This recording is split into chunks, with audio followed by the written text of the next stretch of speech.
But even that ruse would not have succeeded in the normal course of events, for the righteous Judah would never have lowered himself to immorality. Well, okay, I don't get it. So how... Of his own free will, Judah would never have united with her. So an angel forced him into the path of a harlot to begin the creation of the Davidic dynasty. Oh, that's priceless. We love our patriarchs and their descendants so much. So do you think that, like, Tamar was what do you think what was really on her mind was becoming the ancestress of the Davidic dynasty, because she was really a very spiritual woman, and that she found this whole harlot thing distasteful? I noticed.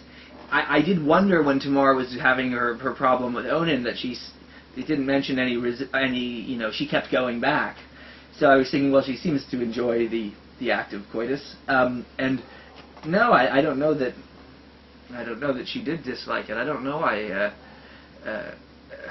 And women want to have children, so I don't know. She's a tough read. But the idea that Judah was compelled by an angel to sleep with a hard woman seems to me implausible. Judah's action must be viewed in the perspective of the time in which he lived. As the Rambam writes, harlotry was permitted in those times, just as non-kosher foods were not forbidden before the Torah was given. See, the Torah hadn't been given yet, so harlotry was acceptable. I see. Yeah, but... It's kind of like Nevada. But then why did they say that... Right.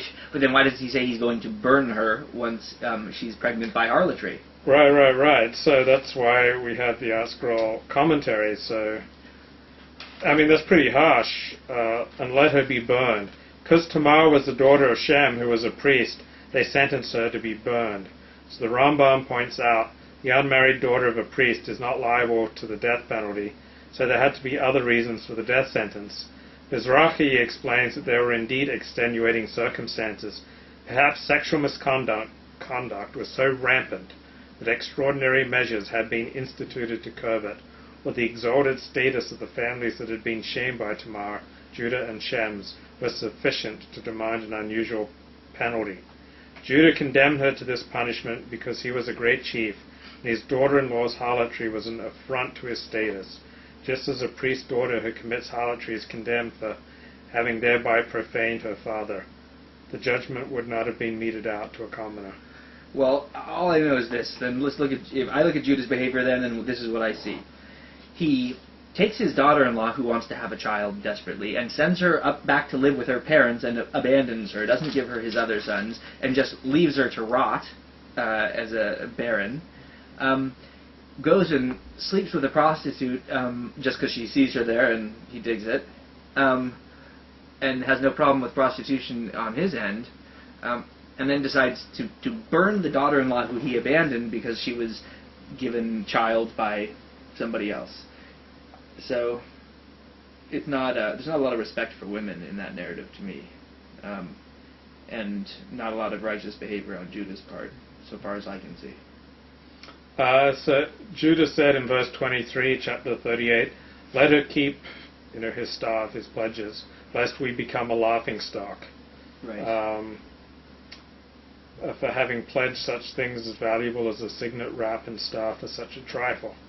Judah had not done anything illegal, and the items in Tamar's possession were far more valuable than the kid he had promised her, so that he would have been justified in investigating further to find the harlot, retrieve his pledge. Nevertheless, Judah was ready to forfeit the pledge, for it is improper to discuss sexual matters in public, even if they do not involve forbidden conduct. This is in stark contrast to modern codes of propriety. Yeah. So they're saying in traditional times it was okay to sleep with hookers, but not to discuss healthy sexual relations. Or even unhealthy sexual relations. Healthy or unhealthy. Yeah, I mean... Well, what do you make of that? I mean... I've got a lot of thoughts, but I'm forbidden. I mean, it's just another moment where, for me, where it's like, okay, like, I guess if it worked for them at that time, good for them, but it just doesn't seem applicable today. One thing that jumped out at me from this is that it said that he thought she was a harlot, or he knew that Tamar was a harlot because her face was covered. Yeah. That was interesting. That's how I find out which women are harlots. Right. And I go around West LA. Right. His face is covered. Really got me in trouble with some Muslim women. Right. First, there's that. First of all, I was like, "Oh, that's funny. That wouldn't give you a good success rate if that's how you judged him today, because your face covered is a sign of modesty normally." But then I was thinking, when you talk about the face, like in my experience, like women who are like hard women, like women who are hardened. So if they're sex workers or if they're whatever, they keep a lot of their pain and emotions managed internally. And so their face doesn't reflect what's going on. Now, an innocent woman, you just Right. see what's going on. So, but that's something I've definitely noticed before. Like, and so I thought that's how he spotted the harlot. He said, "This is a woman who is keeping who's been through a lot, seen a lot, because she's keeping her real feelings and pain inside, and then showing something else externally." So that's a woman who has a lot of sex. Like, I don't know. It's just. I mean, I've heard that many hookers find kissing more intimate than having sex. Right. That some hookers don't like to be kissed by their Right. clients. Well, Has that been your experience with hookers? I have. I can say this truly. That I have no direct intimate experience with hookers, though I've known sex Non-biblically. workers. Yes, no non-biblically sex workers, and yeah, I think that's actually kind of common enough. I mean, certainly they're not going to kiss someone until they wouldn't kiss someone until they know that they're also going to get paid for the sex. So there is a human-to-human intimacy about kissing that you can remove from sex if you want. Right? I mean, don't you think so? Yeah. Yeah, it kind of makes sense. It's interesting that she doesn't shame him when she's being brought out to be burned by presenting his staff and everything.